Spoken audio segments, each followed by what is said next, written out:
Perfecto. Bienvenidos sean todos. Voy a dejar de compartir pantalla un momento para que puedan verme.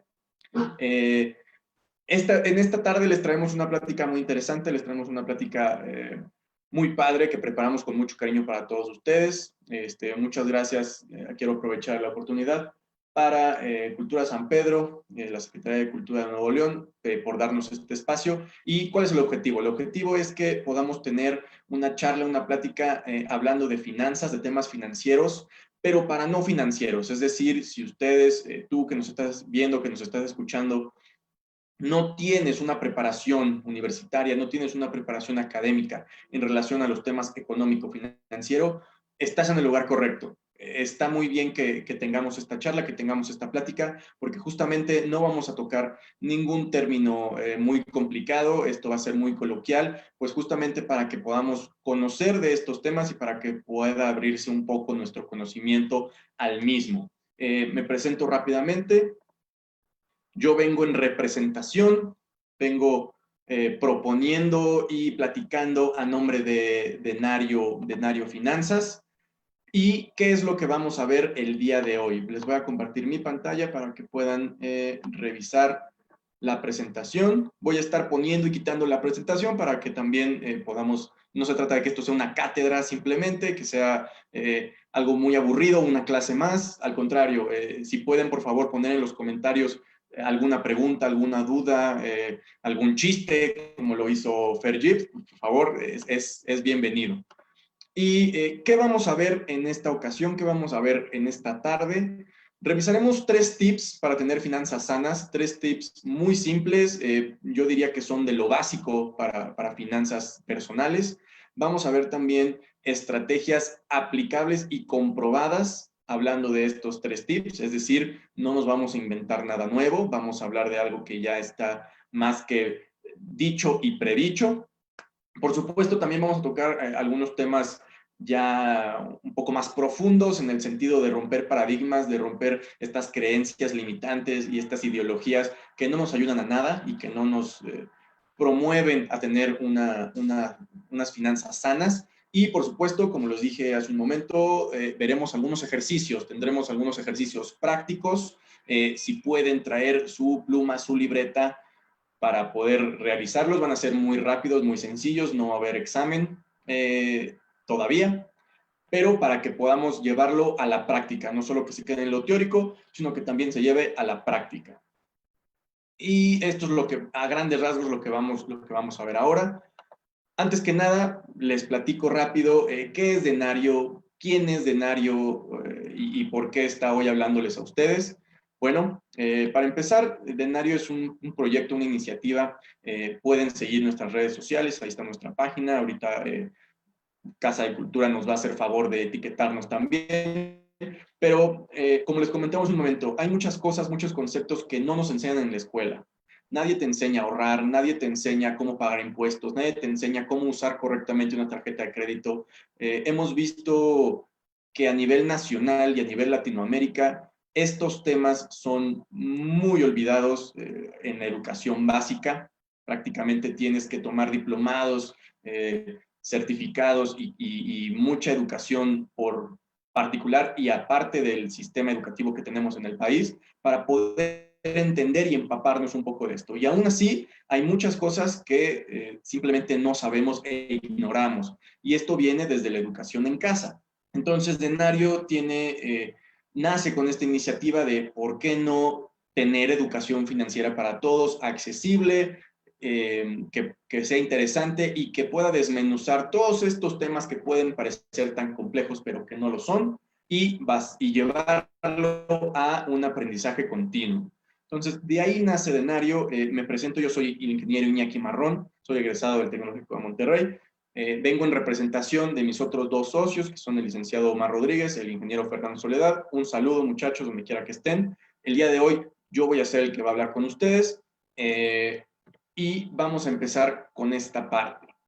Hablando de la educación financiera en México, existe algo que se llama el índice de alfabetización financiera. En el índice de alfabetización financiera se ha llevado a lo largo o en varios países. En esta gráfica que pueden alcanzar a ver, se nota dónde está México. México está ahí con un 58.2 de 100. No somos el último lugar, sin embargo, sí estamos bastante atrasados en lo que se refiere a alfabetización financiera.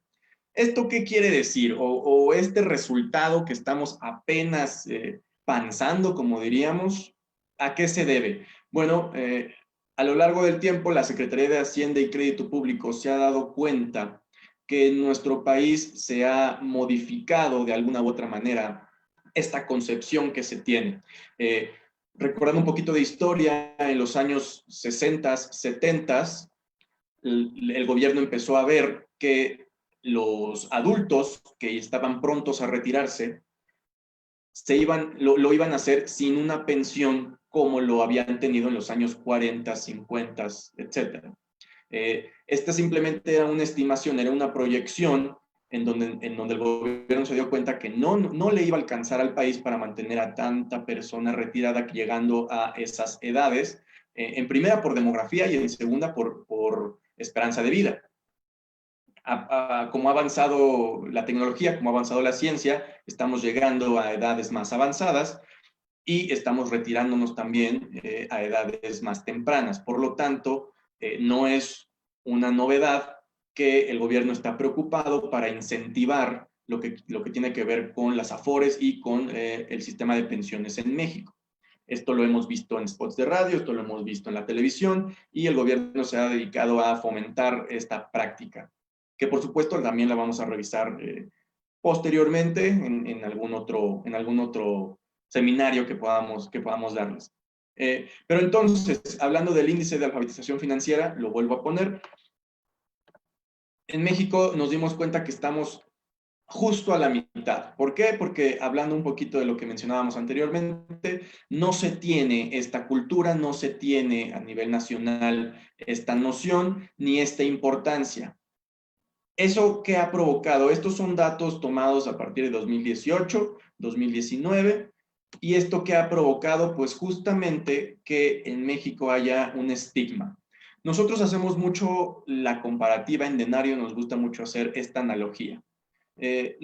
Recordamos que hace no mucho se empezaron a dar estas recomendaciones a nivel escolar. Hablando de embarazos prematuros, el gobierno ha tomado la iniciativa en promover o explicar lo que tiene que ver con sexología o con sexualidad desde temprano, desde las escuelas, dar educación sexual. ¿Para qué? Para evitar justamente por ignorancia o por desconocimiento los embarazos no deseados. Esta es una iniciativa excelente, pero ¿por qué dejarlo ahí?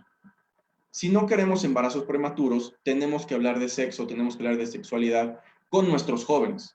En las escuelas es de suma importancia que demos este tipo de materias o este tipo de educación. Pero, ¿por qué se queda ahí? ¿Por qué no lo pasamos al ámbito financiero también? Si no queremos problemas financieros, tenemos que hablar de dinero. Tenemos que hablar de dinero con nuestros jóvenes, en nuestras familias, en nuestras escuelas. Se tiene un tabú o se tiene una falsa creencia de que no se habla de dinero en la mesa, de que platicar de cuánto ganamos o de qué es lo que estamos haciendo financieramente, somos muy celosos, hay mucho bloqueo, no solemos ser tan abiertos en este tema, ¿no? ¿Pero por qué? Porque ya se tiene una mentalidad a nivel Latinoamérica de que de estos temas no se habla. Entonces, haciendo esta comparación o haciendo esta analogía, si queremos o si no queremos embarazos prematuros, tenemos que hablar de sexo. Lo mismo pasa con nuestra cartera. Si queremos una cartera sana, tenemos que hablar de dinero. Con esto en mente, les quiero pedir que hagamos un pequeño ejercicio. Les dije que trajeran lápiz y papel, entonces vamos a hacer un pequeño test preliminar hablando de educación financiera. ¿Qué tan bien preparados estamos hablando de educación financiera? Este test son 10 preguntas muy sencillas. Los que nos están viendo, tenemos ahí personas conectadas. Escríbanos, escriban en la caja de comentarios cuántos puntos logran acumular. Son 10 preguntas. De esas 10 preguntas, por cada sí, sumemos un punto. Por cada no tenemos, es un cero. No hay sumatoria. Entonces, durante las 10 preguntas, se puede alcanzar un máximo puntaje de 10 puntos. ¿Está bien? Si tenemos algún no, entonces tenemos 9, 8, 7, 6, así sucesivamente. Entonces, vamos a iniciar. Este test lo pueden llevar a casa, a la escuela, al trabajo. Es muy general, pero es para darnos una idea de qué tan bien preparados estamos hablando de educación financiera. La primera pregunta: ¿has llevado clases, certificados, seminarios, cualquier tema particular hablando de finanzas personales? ¿Tú como persona te has buscado preparar en este sentido? Repito, si la respuesta es sí, sumemos un punto. Si la respuesta es no, estamos en cero. Siguiente pregunta: ¿sabes hacer un presupuesto? Hablando no solamente si trabajas en una empresa donde se lleva un presupuesto, conoces el presupuesto, conoces las finanzas de esa empresa, pero estamos hablando de finanzas personales. Tú como persona, ¿sabes hacer tu presupuesto semanal, mensual, quincenal, semestral, anual, como lo quieras llevar? Pero tú, ¿sabes hacer tu propio presupuesto? Un punto para sí, 0 puntos para no. Siguiente pregunta: ¿sabes cuánto gastaste el mes pasado? Es decir, estamos a finales de hoy, 29 de septiembre. ¿Sabes cuánto gastaste en agosto? O incluso llevas una cuenta de cuánto es lo que has gastado, cuánto dinero ya no tienes a lo que va de septiembre. Sí, un punto. No, 0 puntos. ¿Registras tus gastos? Una cosa es saber cuánto es lo que gastamos, pero la otra es, llevamos un registro, y ese registro lo llevas en la mente, lo llevas escrito, lo llevas en una app, lo llevas, sí, un punto, no, 0 puntos. ¿Conoces tu capacidad de endeudamiento? Aquí ya estamos metiendo algunos conceptos muy específicos. Capacidad de endeudamiento. Si la conoces y la has calculado, un punto. Si no tienes idea de qué estamos hablando, 0 puntos. ¿Conoces tu capacidad de ahorro? Otro término ya un poco más específico, más técnico. ¿Conoces tu capacidad de ahorro? ¿Sabes cómo calcular ese número? Una respuesta, un sí, es un punto, no, 0 puntos. ¿Alguna vez tus papás, tus tutores, algún maestro, alguien te enseñó qué es una tasa de interés? ¿Conoces el concepto de tasa de interés? Sí, un punto, no, 0. ¿Sabes por qué las cosas son más caras con el tiempo? ¿Qué factor económico está implicado en esta operación? ¿Por qué con el tiempo antes podía la gasolina costar menos que hoy? O cuando íbamos por tacos, podíamos comprar más que lo que hacemos hoy. Sí, un punto, no, 0 puntos. Últimas dos preguntas. ¿Tienes un fondo de emergencia? Hablemos de cualquier eventualidad, por ejemplo, una pandemia que nos pudo afectar y tenemos algún fondo, alguna suma ahorrada para hacerle frente a estas circunstancias. Sí, un punto, no, 0 puntos. Si te quedaras sin trabajo, ¿podrías sobrevivir 3 meses de tus ahorros, 3 meses con este fondo de emergencia? Si sí, un punto, si no, 0. Estas fueron las 10 preguntas. Las pongo nuevamente aquí en la pantalla para que las podamos revisar. Chequen si se les fue alguna. Tendrían que ser un total de 10 puntos. Muy bien, voy a dar un par de segundos para que quien no lo haya terminado lo pueda volver a hacer. Denles una última revisada. Un minuto.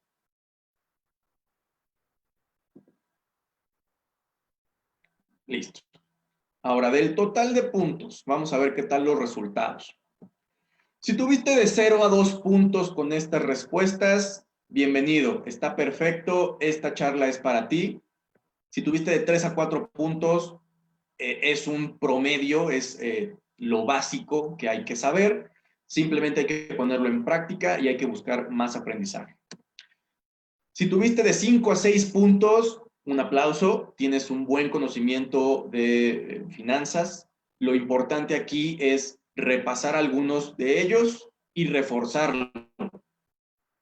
De 7 a 8 puntos es una excelente calificación, felicidades. Estamos a un pasito de lograr la libertad financiera o esa tan añorada libertad financiera. Simplemente hay que hacer ajustes en algunas herramientas. Y de 9 a 10 puntos, muchas felicidades. Eres una persona consciente de tu dinero, del impacto que tiene en tu vida y qué es lo que sigue ahora, generar más. El punto no es quedarse estáticos en ese nivel, sino llegar a más. ¿Okay? Repito, estos fueron los puntajes. Si alguien que se nos está uniendo a la transmisión no pudo revisar las preguntas o tiene duda de cuáles sean las preguntas, por favor pueden ahí seguir la página de Denario Finanzas o escribirme directamente en la caja de comentarios de este video para que podamos hacerles llegar las preguntas. Es muy sencillo y lo pueden aplicar en cualquier ámbito de su vida, ya sea en su trabajo, en su familia, con sus amigos, en la escuela, cualquiera. Ahora, hablando de los resultados, como vimos al principio, los que tuvieron o los que tuvimos de 0 a 5 puntos, está bien, no hay ningún problema, está bien no saber cosas acerca del dinero, nadie nos enseñó. No, así como no hay una escuela para padres, no hay una escuela para ser exitoso, para ser empresario, para administrarte bien. Lo importante es que estamos haciendo algo al respecto. Y nos gusta hacer esta analogía. Suponiendo que tu educación financiera es una bicicleta, pues este tipo de talleres, este tipo de iniciativas, como lo es Denario, como lo hacemos con esta plática, con este live, pues justamente lo que provoca es que seamos unas rueditas de apoyo, que evitemos que en tu diario vivir y en tu práctica, en tus finanzas, tengas caídas dolorosas, ¿no? Tampoco se trata de que estés usando todo el tiempo rueditas entrenadoras, por supuesto que no. Lo que buscamos con la educación financiera es que aprendas, que te fortalezcas y que algún día puedas, sin utilizar estas rueditas entrenadoras, puedas disfrutar tu educación financiera, puedas disfrutar tus finanzas personales y llegar muy lejos sin caerte de la bicicleta. Ahora, hablando de aprendizajes, hablando de que está bien no saber cosas de dinero, hay que tener muy en cuenta el cómo aprendemos los seres humanos. Primero que nada, tenemos que reconocer y ser muy objetivos en que existen competencias inconscientes. Es decir, no sabes lo que no sabes, simple y sencillamente. Alguien me dirá, es que yo no soy bueno tocando el violín, o no soy bueno tocando el piano. Bueno, ¿lo has intentado? Si la respuesta es no, entonces pues es obvio que vas a ser un incompetente en el violín porque nunca lo has practicado. Entonces simplemente no podemos saber lo que no sabemos. Sin embargo, eso nos lleva al siguiente nivel. Una vez que ya conocemos que hay términos y condiciones acerca de finanzas, entonces ya se vuelve una competencia consciente. Ya ubicamos el tema, ya tuvimos un interés en conocerlo más, pero sigue siendo una incompetencia. No es lo mismo que antes, cuando no sabías nada, pues simplemente porque no tenías la noción. Ahora ya tienes la noción, simplemente eres un incompetente. ¿Qué es lo que hay que hacer? Convertirlo en una competencia consciente. Es decir, aprender, buscar, indagar, practicar. A medida que vamos aprendiendo, que vamos practicando, que lo vamos intentando, pues justamente se deja de ser una incompetencia y se vuelve en una competencia. Ya es una competencia consciente. ¿Y cuál es el siguiente nivel? Es muy sencillo. Una competencia inconsciente, es decir, ya dominamos el tema. Pensemos, por ejemplo, en un equipo profesional de fútbol.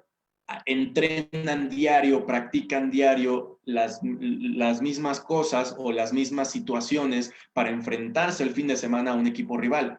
Lo practican tanto y lo dominan, por lo tanto se vuelve una competencia inconsciente, que prácticamente ya lo logramos hacer en automático. Y hablando de dinero, es exactamente lo mismo.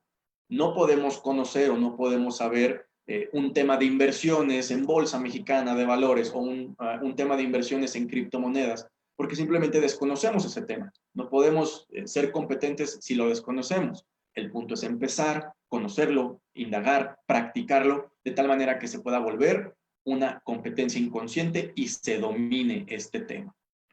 Entonces, esto lo podemos aplicar tanto al ámbito financiero como a cualquier ámbito de nuestras vidas.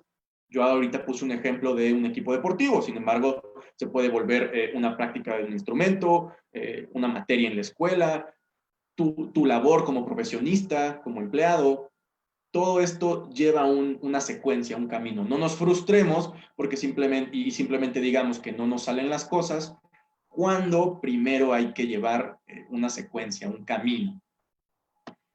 Y en este sentido les quiero contar, si me lo permiten, una pequeña analogía. De hecho, fue un correo electrónico que se mandó hace ya muchos años. Es una propuesta, un experimento probado por algunos científicos y utilizaron a unos monos. ¿Qué es lo que hicieron con estos monos? Si alguien ya conoce la historia, por favor escríbanlo en los comentarios, no la cuenten, no vaya a ser que alguien despistado no la conozca y le arruinemos el final. Pero, ¿cómo funciona esta historia? Es un experimento que hicieron unos científicos en el cual en un cuarto colgaron, como se ve en la imagen, colgaron unas bananas y pusieron a monos queriendo alcanzar esas bananas.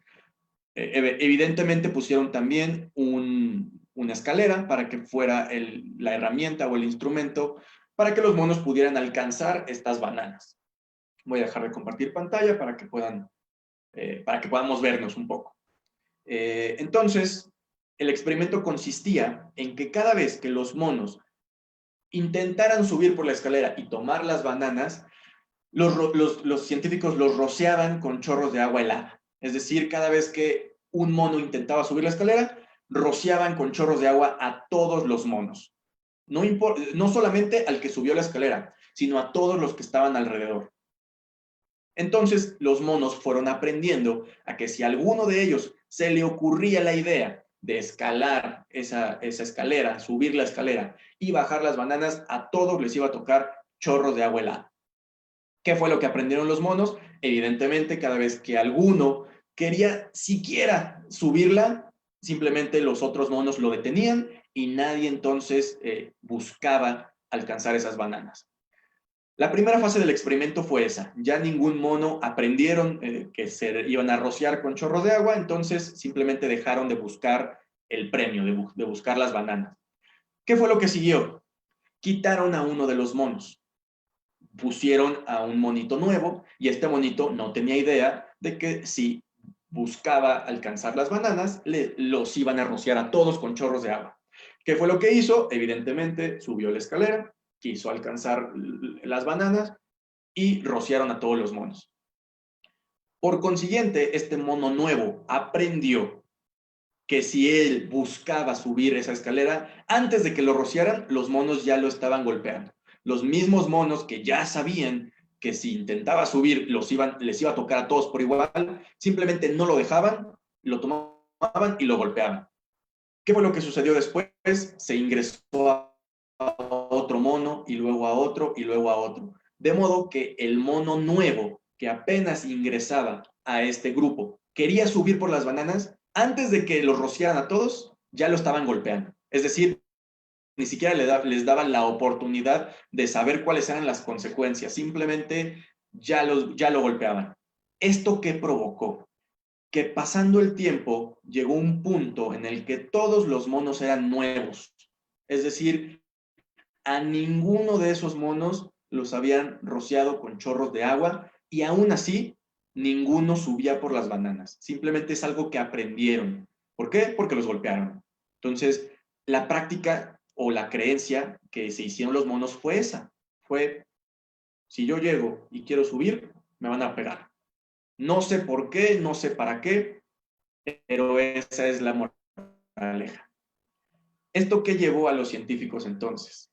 A demostrar que una creencia, por muy antigua o por estemos muy acostumbrados a ella, si no la cuestionamos, puede convertirse en nuestra realidad y ni siquiera sepamos por qué.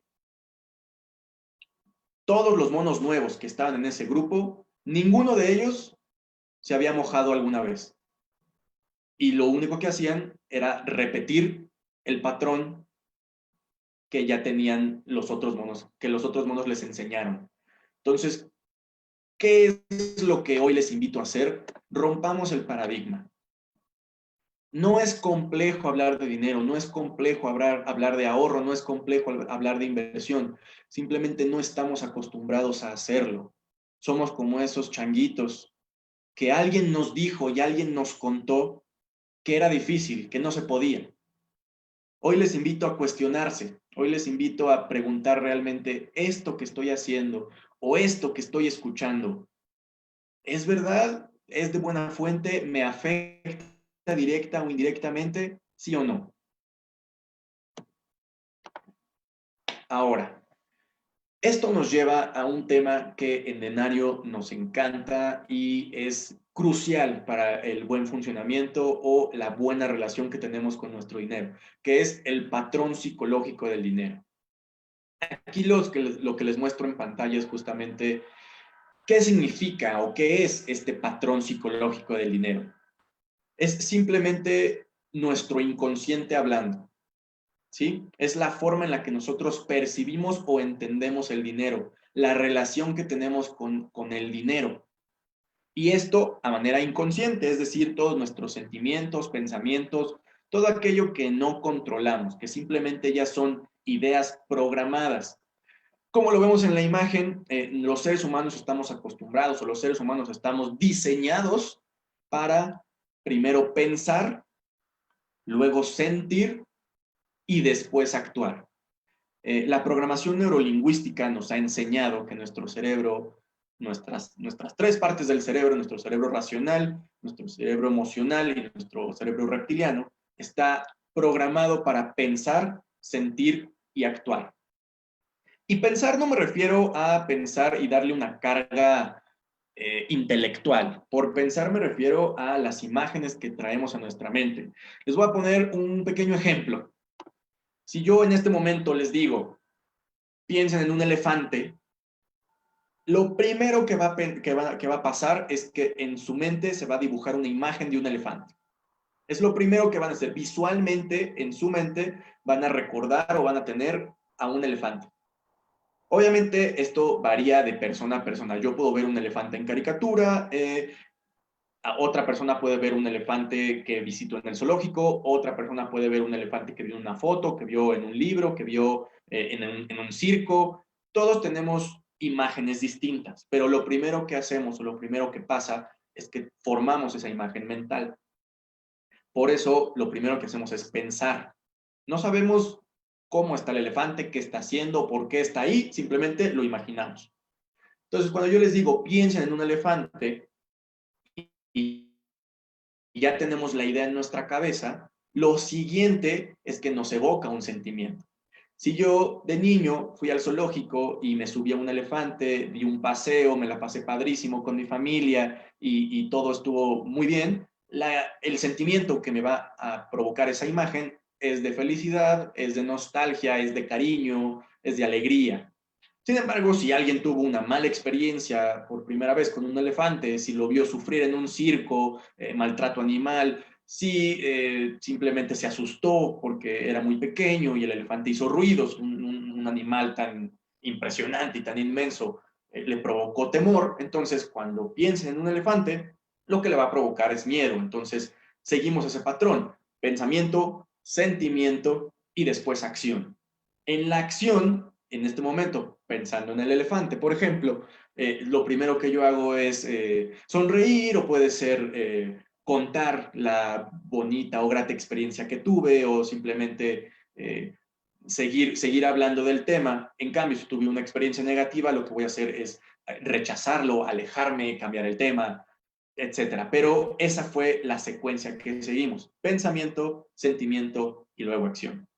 Hablando de temas financieros es exactamente lo mismo. La relación que nosotros tenemos con el dinero nos lleva a un pensamiento que puede ser de riqueza o de escasez, a un sentimiento que puede ser de preocupación o de tranquilidad, de paz, y nos lleva a la acción, que puede llevarnos al éxito o sabotearnos a nosotros mismos. Pero todo aquello que nosotros analicemos como seres humanos viene de este camino, es una programación, pensamiento, sentimiento y acción. Entonces, hablando un poco de nuestro patrón psicológico del dinero, ¿qué significa esto? Pues precisamente que de las experiencias que tuvimos o, en su caso, de la buena relación o la mala relación que tuvimos en nuestra infancia, que nos enseñaron de factores externos, eso se va a ver reflejado en cómo hoy en día nos comportamos con nuestro dinero. Nosotros les vamos a mostrar, o en esta tarde, por falta de tiempo no lo voy a poder cubrir todo, sin embargo les voy a hablar de dos principales áreas en las cuales el patrón psicológico se ve directamente afectando nuestra vida. Y como podrán ver en la pantalla, son 6 áreas: importancia, pensamiento, responsabilidad, palabra, relaciones y suministro. En este momento no voy a hablar de todas, no voy a alcanzar a definir cada una, no tenemos tanto tiempo. Sin embargo, justamente en Denario Finanza tenemos ya varios talleres definidos para este tema en particular. Tenemos un taller en específico donde hablamos de cada una de las áreas y de cómo están afectando nuestra cartera, nuestro dinero. Si están interesados en este taller, en esta plática, por favor, mándenme un mensaje, escriban aquí en los comentarios del video en vivo que les interese este tema y nosotros nos pondremos en contacto con ustedes. Si gustan escribirnos directamente en nuestra página o mandarnos un mensaje, lo pueden hacer también. Para abarcar o para no tardarnos tanto en este tema, pero sí les voy a adelantar de dos. Les voy a hablar de dos factores que son cruciales a nivel Latinoamérica y a nivel México aún más. ¿Cuáles son estos dos factores o estas dos áreas en donde el patrón psicológico del dinero está muy, muy relacionado y muy, muy presente? La primera es la importancia, el área de la importancia. ¿Qué tan importante es para ti el dinero? Y no nos confundamos, ¿eh? No estoy hablando de si eres avaro, si esa ya es una carga emocional y una carga social que le estamos dando al dinero. Yo estoy hablando simplemente de la importancia que a ti como persona te compete o te provoca el dinero. Les voy a poner o les voy a dar una premisa, y esta es una premisa de vida. No la dije yo, simplemente la recopilamos de muchos autores, de grandes financieros y de la gente que se dedica a este tema. ¿Y cuál es esto? ¿Qué tiene que ver la importancia? Simplemente si tú crees que el dinero no es importante en tu vida, te garantizo que jamás vas a ser millonario. Si no crees que el dinero es algo importante en tu vida o para vivir, te garantizo que nunca serás exitoso y que no serás rico. Y no me malinterpreten, por favor, no me vayan a linchar. Esto es simplemente para expresar que hay mucha gente exitosa, hay mucha gente abundante. Si tú lo primero que sientes o lo primero que ves es que son personas negativas, que son personas corruptas, que son personas que no se ganaron su dinero de manera lícita, tenemos ahí un serio, serio problema en nuestro patrón psicológico del dinero, porque nos enseñaron entonces que para tener mucho dinero habría que ser una mala persona, y no es así. Esta es simplemente una idea, es simplemente una creencia limitante que nos hemos forjado, que lamentablemente hemos tenido a lo largo del tiempo. Lo único que quiero decir con esto es que tienes que darle la importancia al dinero en tu vida. No quiere decir que sea lo más importante para ti y no quiere decir que sea la raíz de todos los males tampoco. Simplemente analiza un poco qué tanto le das tú de lugar al ámbito financiero. Y te voy a poner un ejemplo cultural. Es bien sabido, tenemos un estereotipo de la gente judía. Todos los judíos que nos están viendo, un gran abrazo, un gran saludo, los respeto muchísimo. Me voy a atrever a dar esta analogía. Para la cultura judía, o se tiene el estereotipo de que la gente judía es muy adinerada, se manejan bien financieramente. Y esto tiene un porqué, esto tiene una historia. Es bien sabido, si nos vamos un poquito a los acontecimientos históricos, que los judíos son los únicos en el mundo que saben que el dinero puede comprar una vida, saben que el dinero es tan importante o tan valioso como su propia vida. ¿Por qué? Porque cuando se los llevaban a los campos de concentración, si los judíos tenían guardado un poco de oro, unas monedas, algunos utensilios o algo que darle a cambio a los soldados nazis, a los soldados alemanes, entonces podían salvar su vida. Ellos conocieron aprendieron, obviamente con una experiencia terrible, terrible, que un poco de dinero podía salvar sus vidas o la de sus familiares. Díganme entonces si a la cultura judía no se le impregnó en el ADN que el dinero es importante, que la riqueza es importante. Entonces, si lo vemos desde ese ángulo, si lo vemos desde ese ámbito, nuevamente un saludo a toda la cultura judía que nos está viendo o que va a ver este video, díganme entonces si ellos no comprendieron a ser administrados o a ser abundantes financieramente. Ya lo traen en su ADN, lo tienen con ellos, obviamente debido a todas estas experiencias. Pero esa es una de las áreas que en Latinoamérica no, nos falta mucho, nos afecta mucho. Pensamos o sentimos que la gente rica es mala, es corrupta, es negativa, lo obtuvo por malos medios y entonces eso nos limita de alguna u otra manera. Y otro de los pensamientos, o perdón, otra de las áreas es el pensamiento. El pensamiento y las palabras son áreas que están íntimamente ligadas. ¿Por qué? Porque vuelvo a lo mismo. Si no le damos la importancia es porque pensamos que el dinero es negativo, que el dinero es malo, que el dinero es la raíz de todos los males, que el dinero me va a afectar, que el dinero me va a cambiar. Cuando esto no es así o no necesariamente es así. Por eso los reté hace un momento a romper el paradigma. Analicemos realmente qué persona somos con o sin dinero. El dinero simplemente va a amplificar lo que ya somos. No me voy a meter mucho en este tema. Les repito, si están interesados o si quieren revisar algo un poquito más a detalle de este tema, por favor, escríbanos directamente, mándenos un mensaje a Denario Finanzas. Escriban aquí en los comentarios si quieren revisar un poco más de este tema, pero esto es lo más importante. ¿Por qué? Porque nosotros tenemos una frase muy famosa, una frase que nos gusta muchísimo, que justamente la dijo nuestro fundador, nuestro CEO, el licenciado Omar Rodríguez.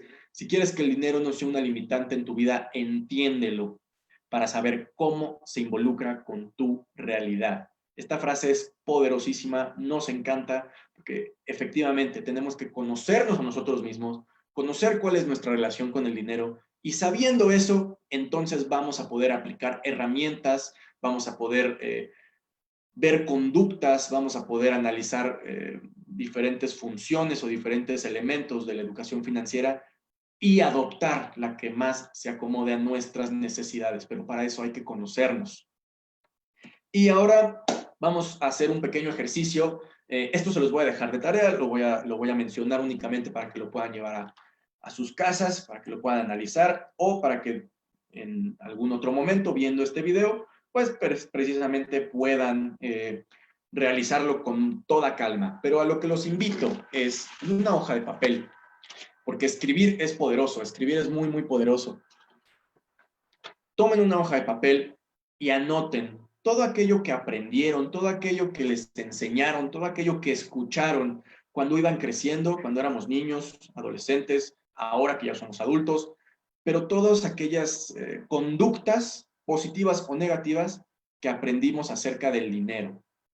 Es decir, si a mí me enseñaron que el dinero es la raíz de todos los males, si me dijeron el dicho de más pobre, mejor pobre pero honrado que rico y sin amigos, si yo creo que alguien exitoso tiene problemas, si yo creo que alguien exitoso o alguien rico tiene más preocupaciones,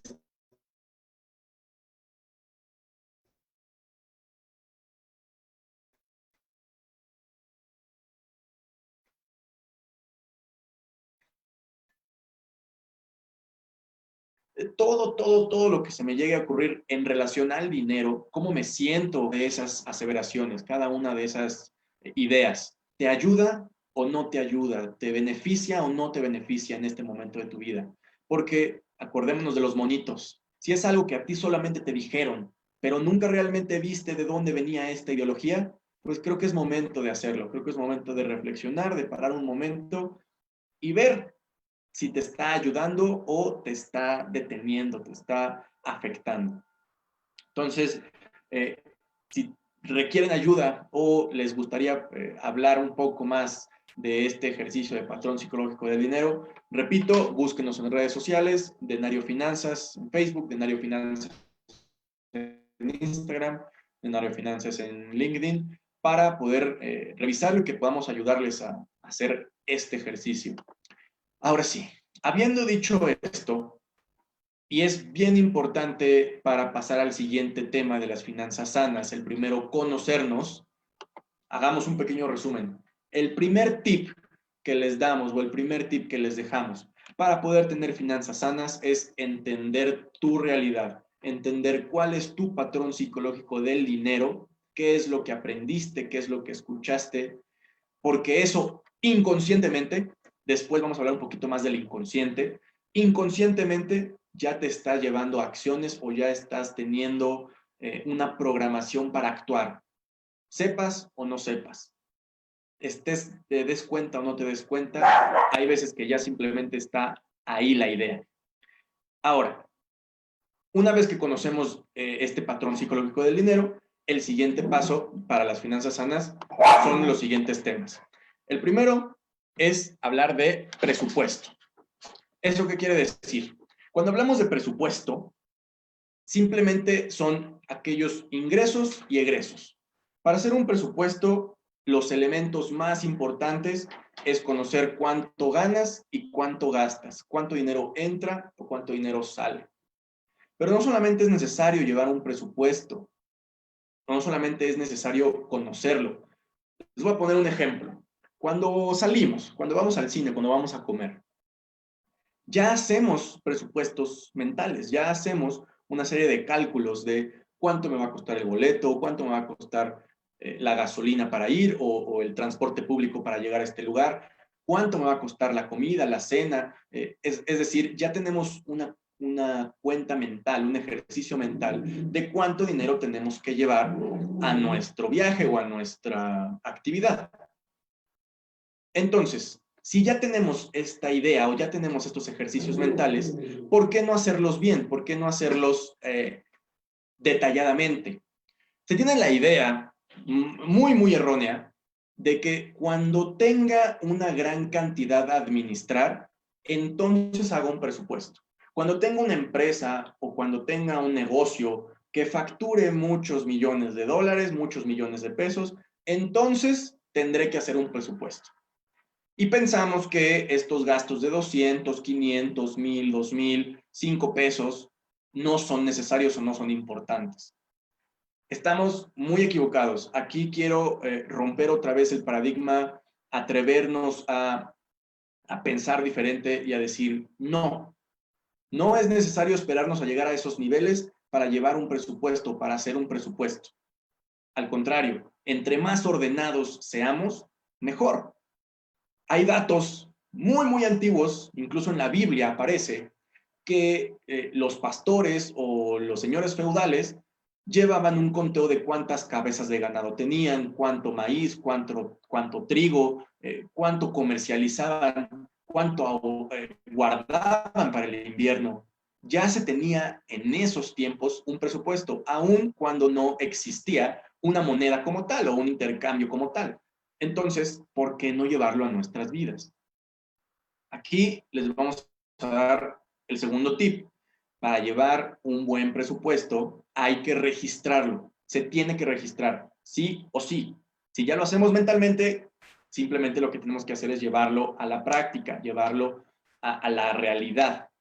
Esta realidad es muy variada. Aquí les mostramos una pequeña imagen de nuestras redes sociales en donde lo que decimos, como se lee, es para llevar finanzas sanas, escoge la app de tu preferencia.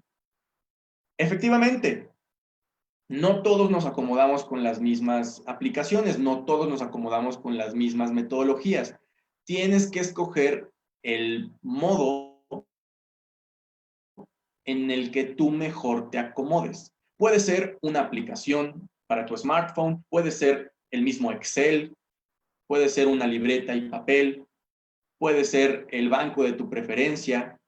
También existen aplicaciones bancarias en donde cada mes llega tu estado de cuenta y ahí puedes ver en qué distribuiste tus gastos. En fin, opciones hay muchísimas. Si tienen duda de alguna o ya tienen alguna favorita, no la suelten. Si quieren saber un poco más de cómo llevar un buen presupuesto, comuníquense con nosotros. Tenemos varias opciones para ustedes. Depende de cómo es que están acostumbrados a hacerlo y con lo que más se acomoden.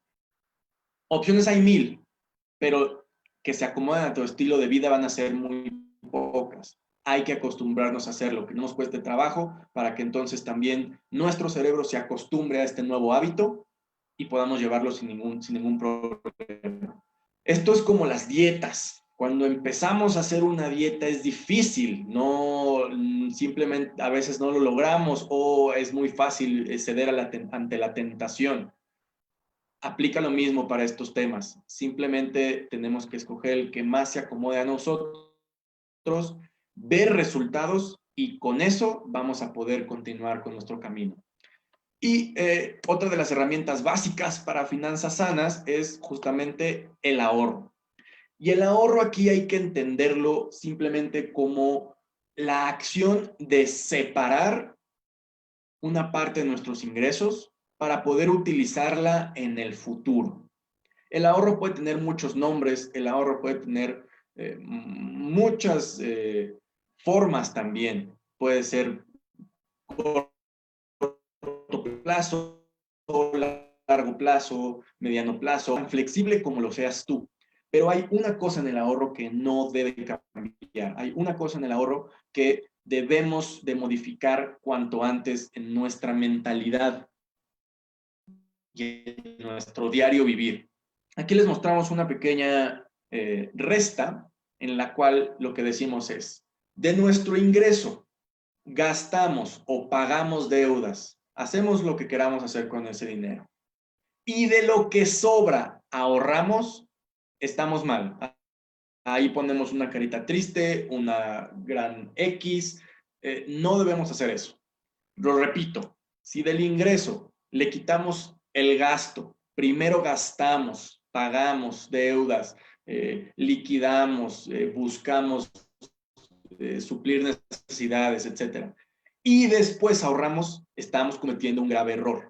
Y les voy a explicar por qué. Porque el ser humano es cortoplacista. En este mundo lleno de placeres infinitos, jamás vamos a dejar de gastar. No nos engañemos a nosotros mismos. Decimos, bueno, de lo que me sobra entonces lo ahorro. Nunca nos va a sobrar nada. El ser humano es así, el ser humano simplemente va a buscar llenar ese hueco. Les voy a poner un pequeño ejemplo. ¿Cuántos no conocemos a alguien que en su trabajo de repente lo promovieron o subió de puesto? Eso vino con un incremento salarial. Ahora ya no gana 10,000 pesos, ahora gana 15,000 pesos. La gente suele pensar que ahora que gana 15,000 pesos puede gastar más o puede darse más lujos, cuando debería ser todo lo contrario. Hemos tenido muchas experiencias o hemos tenido varios que llegaron a nosotros porque nos dijeron, ¿sabes qué, Iñaki? Yo ganaba 10,000, ahora gano 15,000 y ya no encuentro dónde están esos 5,000 extras que deberían ser adicionales a lo que estoy acostumbrado a vivir. Eso es súper normal porque nuestro inconsciente ya está programado para cubrir carencias. Nuestro cerebro siente placer al comprar. Entonces, ¿cuántos de nosotros no pensamos que en la cuarentena íbamos a ahorrar porque no salíamos a la calle, no gastábamos en gasolina, no gastábamos en transporte, no gastábamos en restaurantes, etcétera, etcétera, etcétera? Pero llegaron las compras en línea, llegó Amazon, llegaron otras plataformas y entonces en lugar de ahorrar ese dinero, simplemente lo que hicimos fue desviarlo o aplicarlo a otras cosas. Entonces, si algo nos podemos llevar del día de hoy, que sea esto, por favor. Primero se debe ahorrar y después se debe gastar. Es decir, la segunda resta, la segunda operación que tenemos aquí en pantalla. Primero, ingreso. De ahí separo una parte para el ahorro. Y entonces, ya que lo separé, entonces ya lo puedo gastar. Entonces ya lo ocupo para lo que necesite. Esto incluso a nivel energético tiene una carga bastante fuerte. Nada más escuchemos la oración. De lo que me sobre, ahorro, estoy demeritando, estoy haciendo menos esa cantidad o ese ahorro. Inclusivemente y de manera inconsciente lo estoy haciendo poco, lo estoy haciendo pequeño. En cambio, energéticamente, si lo que hacemos es primero separarlo, primero quitar una parte para eh, usarla en otro sentido y después, entonces después, ya me limito a mis gastos, vamos a ver cómo se afecta increíblemente nuestra cartera y nuestras finanzas. Con este simple hecho, ¿por qué creen entonces que muchos países primermundistas tienen justamente esa economía nacional, ese Producto Interno Bruto, esos planes de retiro increíbles? Pues porque se preocupan por esta parte. Lo primero que hacen cuando reciben esa quincena, ese pago mensual, es separar y después ya viven. Obviamente esto no es fácil, estos dos conceptos que acabamos de tocar aquí son todo un reto, son muy, muy importantes y requieren hábitos, requieren práctica constante. ¿Eso a qué nos va a llevar? Pues justamente a tener una correcta distribución de ingresos. Tenemos pocos minutos para este live, para esta charla que acabamos de tener. No me voy a tener mucho aquí, esto lo vamos a dejar para la siguiente semana o para las siguientes semanas, pero el objetivo de hacer un correcto presupuesto y de tener el hábito del ahorro es poder tener una correcta distribución de ingresos. Este tema o esta práctica de una correcta distribución de ingresos es vital para las finanzas sanas. Vital. ¿Por qué? Porque entonces teniendo un presupuesto y sabiendo exactamente qué cantidad de nuestros ingresos o qué cantidad del pastel voy a delimitar o voy a ocupar para cada cosa, nos va a abrir los ojos y nos va a hacer trabajar todavía mejor. Entonces, este tema, repito, no lo vamos a tocar en este momento. Si a alguien le interesa y quiere no esperarse hasta la siguiente semana que volvamos a estar con ustedes, repito, búsquenos en nuestras redes sociales, mándenos un mensaje, escriban en los comentarios aquí que les gustaría detalladamente hablar de este tema o de este ejercicio, pero el objetivo es este. El objetivo es tener una correcta distribución de ingresos.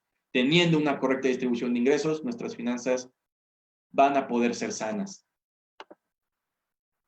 Para finalizar, me gustaría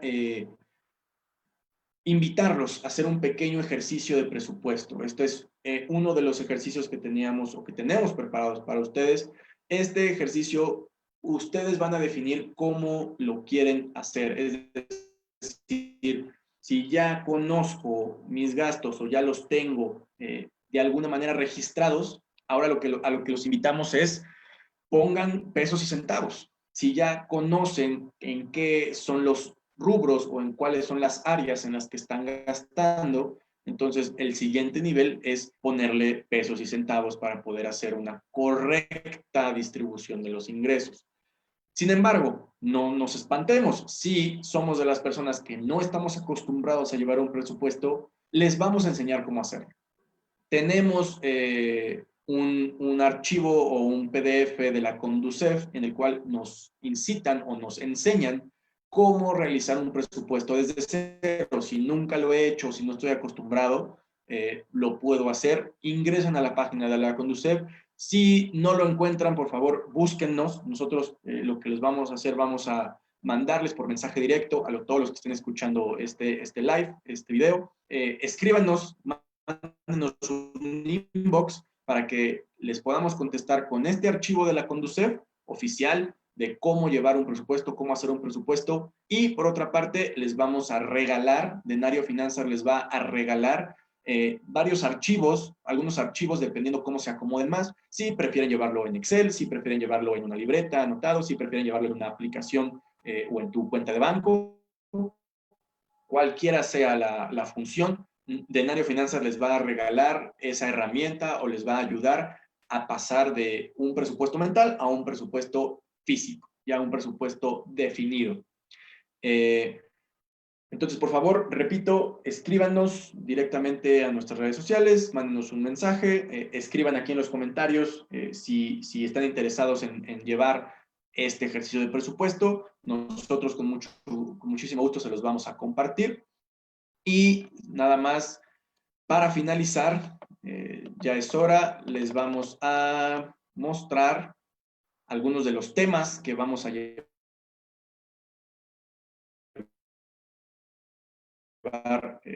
próximamente, de diferentes temas. El día de hoy simplemente vimos 3 pequeños tips o 3 conceptos para finanzas personales sanas. Vimos algunos ejercicios.